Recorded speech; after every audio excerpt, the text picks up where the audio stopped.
Why good ideas get trapped in the valley of death. Slow version.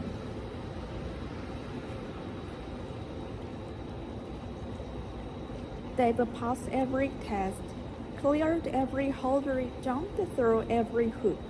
Now all that remains is to unleash them on the world. Wait, what's this? Yes. There's one more challenging. They must now cross the valley of death. All new products must pass through it before they reach the rocket. Many never make it out, and sometimes that's okay. If they don't work, don't feel a need, or for any numbers of other reasons. But inventions that can help address massive global issues also face this risk. That's because our technology potential isn't the only factors determine whether it succeeds.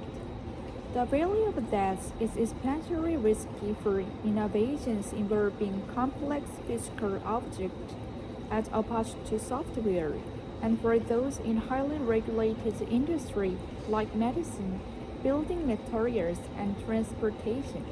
Regulation and other obstacles aren't inherently bad. They are often designed to keep it ourselves, but they do tend to scare off investors. And that's what traps good ideas in the valley of death. That's funding dries up because they become more profitable. One of the fields where the problem is most pressing today is zero carbon technologies. They are essential to our future because they will help us eliminate greenhouse gas emissions that stabilize our climate, but they also have features that make them particularly vulnerable in the valley of death. Let's look at why this is and how we can change it. All new technologies must go through a development phase before they can become profitable. For zero carbon technologies, the costs of this phase are high and timelines are long, and in spite of the good they can do, demand is often too low because they can require big changes in both infrastructure and the consumer behavior. For example, electric heat pumps don't burn fossil fuel, and when you factor in saving on energy use, are cost competitive with gas burners. But homeowners change their heating and cooling systems every few decades. Direct air capture technologies, meanwhile, remove CO2 directly from the atmosphere. We need these technologies to reach our emission goal, and several of them have already been proven to work. But they are at risk of getting trapped in the valley of death because they are expensive. This creates a vicious cycle because the best way to lower costs is by, purchasing, making more of the products and refining it. But high initial costs scare off investors, and without their money, companies can continue to develop their technologies and considerably decrease costs. Fortunately, there are ways to break this cycle. Governments can help close the gap when private investors won't find technologies with such a high potential for social benefits. This isn't just theoretical. In the 1990s, functioning solar panels existed, but weren't widely adopted because of their cost. To change this, Germany offered government loan to companies creating solar panels, and later obligated utility companies to buy an electric produced using renewable energy. The US and China followed suit by financing major solar panel projects. the cost of solar has dropped almost 90% since 2009, making it much easier to adopt. A similar thing happened for wind energy. During the oil crisis of the 1970s, Denmark invested in wind power and started taxing wind's fossil fuel-based competitiveness. Other countries took similar steps, and as more wind power was generated worldwide, the cost of these technologies dropped dramatically. This success story tells us that government initiatives work. Initiatives like the boosting spending on research and development, offering a tax and loan incentive to startups that want to develop zero carbon technologies and consumers want to buy them, and putting a price on carbon emissions. We need governments to do what they do for solar and wind for many more innovations.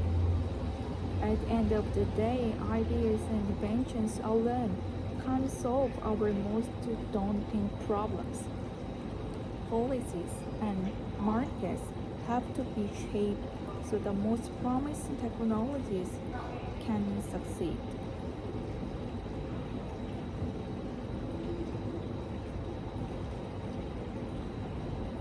One more with no more speed.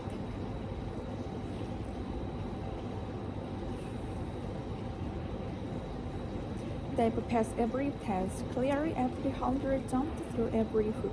Now all that remains is to unleash them on the world. Wait, what's this? Yeah, there's one more challenge. They must now cross the valley of death. All new products must pass through here before reach the market. May never make it out, but sometimes that's okay. If they don't worry, don't feel a need or for any number of other reasons. But inventions can help to address massive global issues also face this risk. That's because the technology's potential is only the factor that determines whether it will succeed. The valley of death is especially risky for innovations involving complex physical objects as opposed to software, and for those highly regulated industries like medicine, building materials, and transportation. Regulations and other obstacles are inherently bad. They are often designed to keep us safe, but they do tend to scare off investors. And that's what traps good ideas in the valley of death. That's funding drives up before they can become profitable. One of the fears that will problems most pressing today is zero carbon technology. They are essential to our future because they will help us limit greenhouse gas emissions and stabilize our climate. But they also have the features that make them particularly valuable in a valley of death. Let's look at why that is and how we can change it. All new technologies must go through our development phase before they become profitable. For zero carbon technologies, the cost of this phase are high and timelines are long, and in spite of good they can do, demand is often low because they can require the big changes in the infrastructure and consumer behavior. For example, electronic heat pumps don't burn fossil fuel, and when you factor in saving on energy use, are cost competitive with basic finance. But homeowners only change their heating and cooling systems every few decades. Direct air capture technologies, meanwhile, remove CO2 directly from the atmosphere. We need this technology to reach our emission goal, and several of them already been proven to work. But there are risks of taking traps in the valley of death because they are expensive. This creates a vicious cycle, because the best way to low cost is by, well, practicing, making more of the products and refining. But high initial costs scare off investors, and without the money, companies can continue to develop their technologies and can ultimately increase costs. Fortunately, there is a way to break this cycle. Governments can help close the gap when private investors won't find technologies which is such a high potential for social benefit. This isn't just theoretical. In the 1990s, functioning solar panels existed but weren't widely adopted because of their cost. To change this, Germany offers government loan to companies creating solar panels and legally obligated utility companies to buy electricity produced using renewable energy. The US and China followed suit by financing major solar panel projects. The cost of solar dropped almost 90% since 2009, making it much easier to adopt. A similar thing happened for wind energy. During the oil crisis of the 1970s, Denmark invested in wind power and started to tax wind's fossil fuel-based competitors. Other countries took similar steps, and more wind power was generated worldwide. The cost of this technology dropped dramatically. This success story tells us the government initiatives work. Initiatives like the boosting spending on research and development, offering tax and loans and testing startups that want to develop zero carbon technologies and consumers want to buy them, and putting a price on carbon emissions. We need governments to do what they do for solar and wind, for many more innovations.